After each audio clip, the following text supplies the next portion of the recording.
그저께 고창에서 잘 때 추워서 고생한 터라 어제는 영광 숙소에 도착하자마자 난방부터 꼼꼼하게 챙긴 덕분에 편안하게 잘 잤다.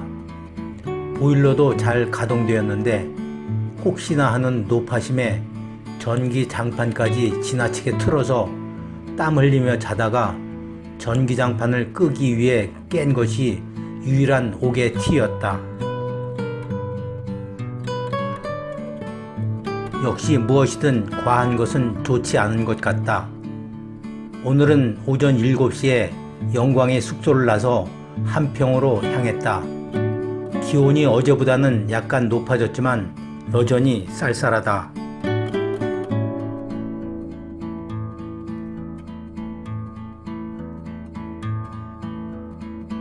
걷다 보니 오르막길을 안내하는 교통 표지판이 보인다.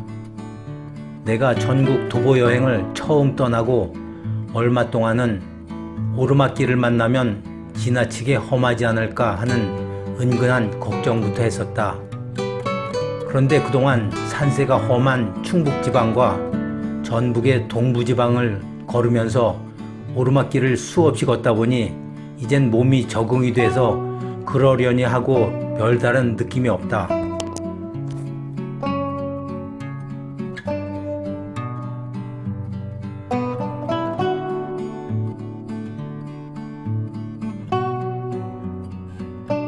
모처럼 오르막길 걸으며 몸 푸나보다 하면서 5분쯤 걸었는데 고개 정상 해발 57m라는 안내 간판이 나타난다. 나는 순간 헛웃음이 나왔다. 내가 그동안 만났던 고개 안내 간판에는 보통 해발 300~400m 아니면 적어도 200m는 넘었던 것 같은데 해발 57m도 고개가 될 수 있다는 사실이 새삼스럽게 느껴졌다.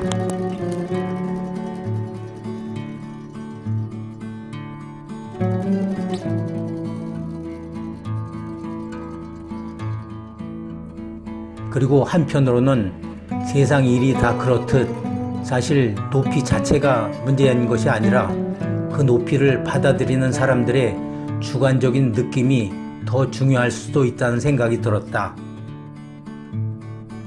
시골 동네 입구를 지나는데 80대는 훨씬 넘었을 내 부모님 뻘쯤 돼 보이는 노부부가 대화를 하는데 할아버지는 자전거를, 할머니는 전기 카트를 타고 있다. 그런데 사투리가 심해서 도무지 알아들을 수가 없다.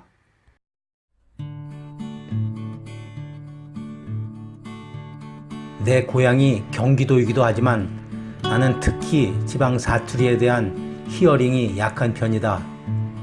가장 어려운 건 경상도 발음이고 다음으로 함경도, 평안도, 강원도, 황해도, 충청도, 전라도 순이다. 내가 그동안 전라도 사투리는 가장 쉽다고 생각했는데 오늘은 특별히 나이 드신 노인의 대화인 탓도 있겠지만 살짝 외국어 느낌마저도 든다.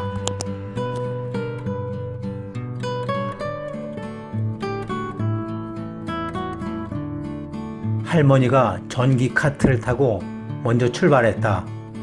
이번에는 할아버지가 자전거 타고 가며 나한테 뭐라고 하는데 역시 알아들을 수가 없다.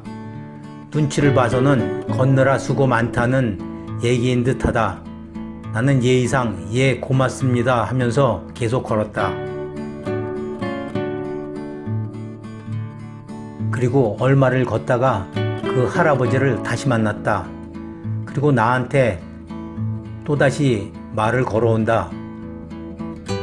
또다시 말씀하시니 도리상 어렵더라도 히어링을 위해 열심히 노력해봐야 할 것 같았다. 갔다가 아니라 거기 까리요. 그 할머니는 그럼 할머니 저쪽으로 가시던데 약간? 갔다가 더 올라. 그래요. 올라왔는데 빨리 하겠어. 나는 뭐 웬일이 사람들도 한다고 그랬네. 네네. 의역해보면 할아버지는 할머니와 밭에 일하러 갔다가 추가 필요한 게 있어서 자전거 타고 바로 집에 들렀다 가는 중인데 까마득하게 뒤처져 있던 내가 그토록 빨리 따라왔으니 걸음이 정말 빠르다는 뜻이었다.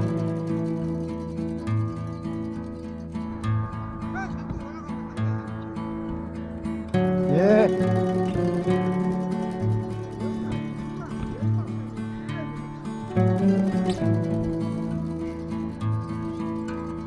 할아버지와 마지막 인사를 나누고 걸으려다가 다시 뭐라고 하시는데 또 알아들을 수가 없다.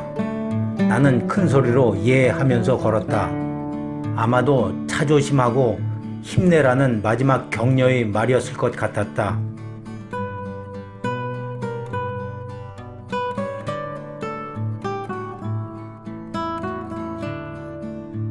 한평군에 진입하고 얼마 지나니 도로가 넓어진다. 국도 확장 공사가 완료된 구간이었다. 한평 자연생태공원을 지나며 구도로에 진입하니 차량들이 덜 다녀 걷기에 좋다. 나는 시골 지역은 걸으면 걸을수록 노인들이 살기에 참 좋은 곳이라는 생각이 정말 많이 든다. 동네마다 노인정은 필수 시설로 다 있고 오래된 느티나무 아래에는 언제든 쉬어갈 수 있는 정자도 있다. 노인정에서 수시로 친구들과 만나 교제하니 외로울 틈조차 없을 것 같다. 온 동네가 1년 내내 농사일로 바쁘니 마음만 먹으면 언제든 할 일이 있다.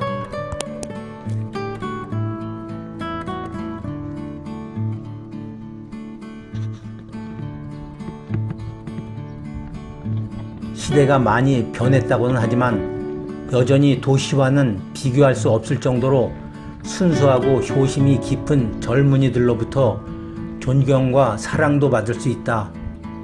노인을 공경하는 공적비와 기념비, 종중묘지 표지석 등을 마을회관이나 도로변, 개인주택 앞에 만들어 놓은 곳도 많다. 오늘 걸은 한평에서는 비석 주변에 담장을 쌓고 자물쇠로 잠가 보호하고 있는 곳도 있었다.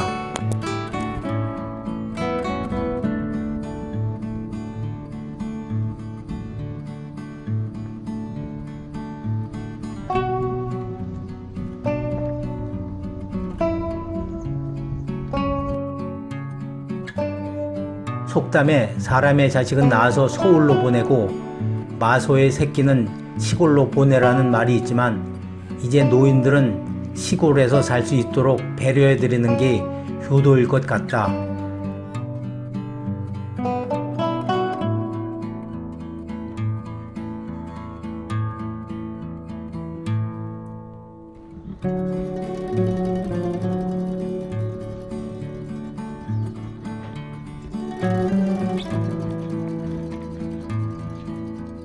도시의 노인들은 극소수를 제외하곤 갈 데가 변변치 않고 할 일도 없어서 폐지나 죽고 심지어는 고독사하는 사건이 수시로 발생하는 이 시대에 농촌의 노인들이 참 부럽다는 생각마저 든다.